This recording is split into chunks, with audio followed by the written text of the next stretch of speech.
Slide selanjutnya yaitu keempat, kita bisa lihat gimana di sini kita pahami terbentuknya bangsa. Sehingga kalau kita memahami suatu ideologi bangsa, kita pahami dulu ya bagaimana bangsa Indonesia ini bisa ada. Nah, ada beberapa teori memang bagaimana pengertian dan unsur terbentuknya suatu negara. Jadi kalau kita sering mendengar ada istilah bangsa dan negara ya. Jadi suatu bangsa dan negara Indonesia yang merupakan salah satu negara bangsa yang ada di dunia, maka negara dan bangsa Indonesia ini pun adalah suatu hal yang harus kita pahami ya. Kenapa ada bangsa Indonesia ya. Secara bahasa memang bangsa ini adalah kumpulan dari masyarakat yang membentuk suatu negara. Berarti bangsa ini adalah rakyatnya ya yang telah mempunyai kesatuan tekad dalam membangun masa depan bersama. Kenapa hal itu bisa terjadi? Karena sejatinya manusia itu kan adalah makhluk sosial, manusia yang tidak bisa hidup sendiri, manusia yang saling membutuhkan satu sama lainnya. Sehingga ketika muncul suatu ide ya, gagasan untuk hidup bersama dan membentuk suatu negara, maka bangsa ini adalah kumpulan dari individu-individu yang ingin hidup bersama. Nah, jadi kan bangsa di dunia ini kan sangat beragam ya. Nah, sehingga bangsa itu adalah wujudnya manusia atau rakyat. Ada lagi beberapa pengertian menurut ahli ya. Pertama Ernest Renan bahwa bangsa adalah suatu nyawa, akal yang terjadi dari dua hal yang harus bersama-sama menjalankan suatu riwayat dan rakyat yang kemudian harus punya kemauan atau keinginan hidup untuk menjadi satu. Tentu kalau suatu bangsa ini terpecah belah, itu bisa saja akan hilang ya, akan bisa musnah dari bumi ini. Dulu kita bisa mengenal ada negara bangsa Uni Soviet ya, betapa luasnya negara bangsa Uni Soviet dulu yang merupakan pusatnya komunis ya, bisa hancur, bisa hilang ya, terbagi ke beberapa ya, terpecah ke dalam beberapa negara bangsa. Nah, itu kan berarti karena bangsa Uni Soviet dulu sudah tidak ingin lagi ya untuk hidup bersama dalam suatu negara Uni Soviet karena mereka berbeda keyakinan. Ada yang mayoritasnya itu adalah umat Islam ya, mereka terpecah dari Uni Soviet, membentuklah negara seperti Bosnia ya, Herzegovina, atau negara yang mayoritas Katolik Ortodoks ya, mereka ingin terpisah dari Uni Soviet yang ingin memaksakan ideologi komunis. Maka terbentuklah negara-negara Ukraina, seperti apalagi ya, banyak ya, Slovakia dan lain-lain. Ada juga yang sebagian masuk ke dalam wilayah Asia ya, karena mirip rasnya itu ke ras Asia. Maka muncul bangsa-bangsa seperti Tajikistan ya, Turkmenistan, Uzbekistan. Mereka merasa tidak ada lagi kesamaan ya untuk membentuk negara Uni Soviet. Nah, maka mereka memisahkan diri. Nah, itulah kenapa kalau suatu bangsa ini tidak ada lagi kesatuan, ya, kemauan hidup bersama, bangsa tersebut akan bisa musnah, ya. Nah, kemudian ada juga menurut Hans Kohn, ya, bahwa bangsa itu terjadi karena persamaan ras, bahasa, adat istiadat, dan agama. Nah, bagaimana yang merupakan faktor pembeda bangsa satu dengan lainnya. Nah, itu kan seperti ras, bahasa, adat istiadat memang lazim, ya, di berbagai bangsa negara itu bisa bersatu, karena kalau tidak ada kesamaan ras, bahasa, atau adat istiadat, sulit, ya, kalau untuk berkomunikasi. Maka harus ada kesamaan, meskipun perbedaan ras, bahasa, dan adat istiadat, tapi harus ada suatu persamaan, ya, yang dia bisa jadi suatu identitas. Nah, maka di awal kan kita sudah bahas tentang identitas bangsa. Meskipun seperti Indonesia punya ras yang berbeda, ya, seperti Papua punya rasnya ke Negroid, atau ke rasnya di Sumatera itu ke Melayu, ya, di Jawa, di Sulawesi. Tetapi kita punya suatu kesatuan yang harus diutamakan, ya, suatu identitas bangsa. Itulah yang bisa menjadikan suatu pemersatu semua perbedaan ini. Dan agama, ya, agama pun sebetulnya itu bisa jadi suatu bangsa. Kita lihat di Timur Tengah yang mayoritas Islam, ya, itu membentuk suatu bangsa Arab, ya, meskipun negaranya beda-beda, ya, di Arab itu. Ada Arab Saudi, ada Uni Emirat Arab, ada Iran, Irak, ya, Oman, Kuwait, ya, Suriah, Palestina, dan lain-lain. Karena mereka meskipun bangsanya bangsa Arab, tetapi punya perbedaan latar belakang, ya, sehingga negaranya tidak menjadi satu. Tapi seperti bangsa Yahudi, misalkan, ya, agamanya agama Yahudi, mereka yang tadinya terpisah, ya, ada di berbagai negara, kan, bangsa Yahudi itu, ya, dulu mereka terpecah belah di berbagai negara, ya, berpencar.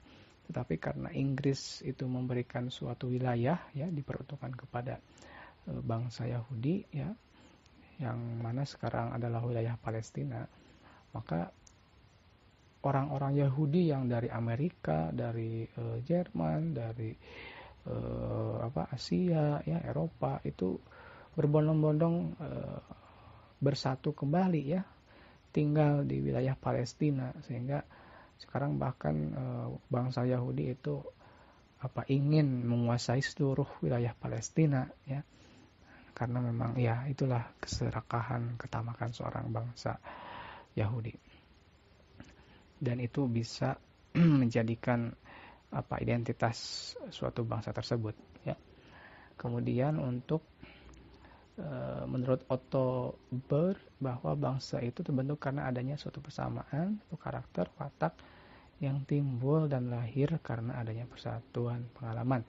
Nah, ini juga bisa, ya, diidentifikasi ke Indonesia. Adanya persatuan pengalaman.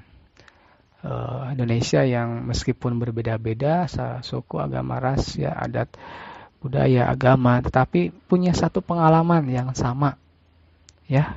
Kita sama-sama pernah merasakan pahitnya dijajah, ya, cucuran darah, kita dikorbankan nyawa bergelimpangan, ya, karena adanya penjajahan dari Sumatera, Jawa, Kalimantan, Sulawesi sampai ke Papua sana, ya. Kita sama-sama merasakan pedihnya penjajahan, sehingga pengalaman yang pahit itu mensatukan, ya, pemuda Sumatera, Jong Sumatera, pemuda Jawa, ya, Jong Java, pemuda Sulawesi, ya, Jong Celebes, Jong Kalimantan, ya, Jong Borneo. Nah, itu kan mereka merasakan bahwa harus ada persatuan untuk melawan musuh bersama ya penjajah Belanda pada saat itu.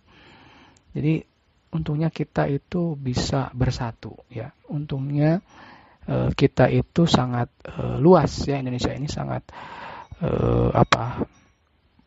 rakyatnya banyak gitu, sehingga kita berani dan mampu untuk melawan penjajahan ya, meskipun di Jawa itu misalkan Pangeran Diponegoro berhasil dikalahkan, tapi muncul ya perlawanan di Kalimantan, di Sulawesi ya, Antasari, adanya pahlawan-pahlawan di Sumatera ya seperti Cut Nyadin, Teku Imam Bonjol ya.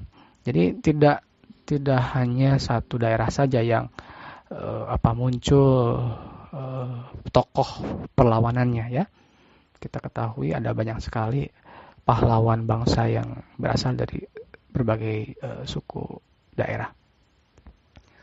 Dan yang selanjutnya adalah unsur bagaimana bisa bangsa ini terbentuk menurut Hans Kohn ya, adanya kesamaan turunan. Bagaimana keturunan ini bisa menjadikan suatu identitas warga negara ya, atau status kewarganegaraan.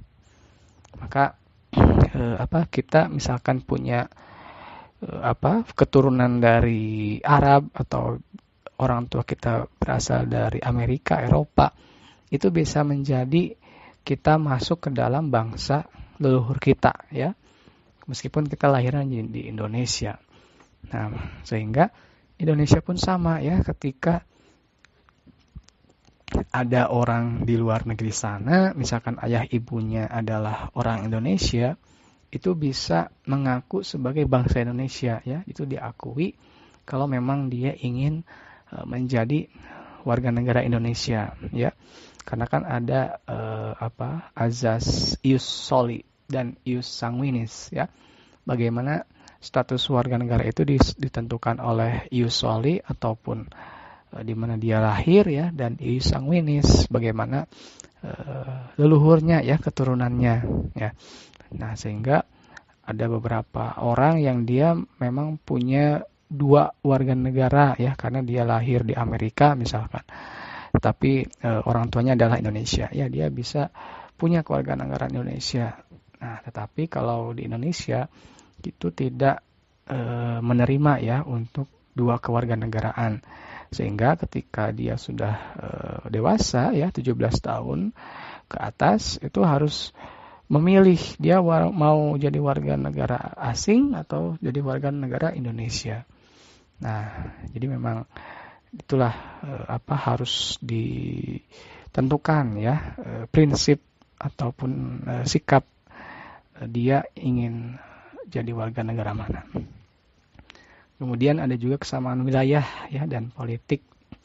Meskipun kita Indonesia itu berbeda-beda pulau ya, ada banyak sekali pulau yang justru ini sangat luas ya, dipisahkan samudra ya, laut gitu kan, selat ya, itu tidak menjadi halangan ya untuk kita bersatu menjadi suatu bangsa Indonesia. Karena justru dengan adanya keunikan ini ya, satu-satunya negara yang banyak sekali pulaunya ya, itu kan suatu anugerah bahwa Indonesia ini adalah memiliki kekayaan alam yang begitu melimpah. Dan keempat, dia punya kesamaan bahasa dan adat istiadat.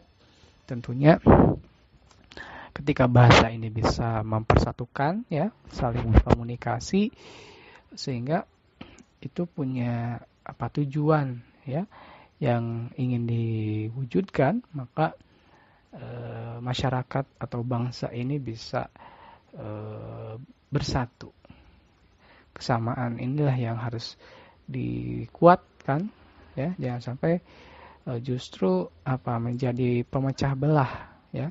Ketika bahasa itu misalkan yang beragam, justru ya adanya egoisme ya, bahasa Sunda misalkan yang paling bagus, bahasa Betawi yang paling bagus, atau bahasa Batak yang paling yang paling berkuasa ya. Jangan sampai. Semuanya masing-masing bahasa daerah punya keunikan dan kekhasannya ya, sehingga bahasa daerah yang beragam ini ya disatukan melalui bahasa Indonesia ya sebagai identitas bangsa, karena kita punya suatu keterikatan dalam bangsa yang besar ini ya, Indonesia. Dan yang terakhir ya, unsur pembentuk suatu bangsa menurut Hans Kohn adalah adanya perasaan, kemauan bersama, dan tekad nasionalisme. Meskipun berbeda-beda bahasa ya, berbeda adat istiadat, berbeda wilayah, berbeda keturunan, tetapi ketika adanya persamaan dalam perasaan ya, hidup bersama, kemauan untuk bisa saling membantu ya, maka bangsa ini pun bisa terwujud. Kita bisa lihat di Amerika ya, semua suku, ras, agama, ya budaya itu sangat sekali beragam. Ya, mereka karena orang Amerika asli juga kan itu adalah pendatang dari Inggris ya. Orang Amerika Serikat yang asli itu kan suku Indian ya, yang hitam kan, bukan hitam Afrika ya, tapi agak ke Latin-Latinan gitu ya, ke Amerika Latin. Beda dengan orang pendatang dari Inggris yang betul-betul bule ya, warna putih. Nah, itu kan berarti semakin ke sini semakin beragam ya. Ada etnis China, ada etnis Thailand ya, etnis Vietnam, sampai ke Melayu pun di Amerika itu semuanya ada ya. Kulit hitam, kulit putih ya, kulit sawo matang, sampai ke kulit sawo buruk mungkin ya. Itu sangat berbeda ya adanya peragaman itu. Nah, tapi di Amerika punya suatu perasaan sama ya, orang-orang pendatang dari berbagai negara itu perasaan yang sama, kemauan yang sama untuk bisa hidup lebih baik lagi ya, sehingga mereka pergi merantau ke Amerika untuk memperbaiki taraf hidupnya ya, sehingga mereka merasakan satu kesamaan ya dalam hal perasaan, kemauan hidup untuk lebih baik ya, dan Amerika menjadi pemersatunya gitu ya. Nah, itulah kenapa memang suatu bangsa itu harus punya adanya jalinan kebersamaan.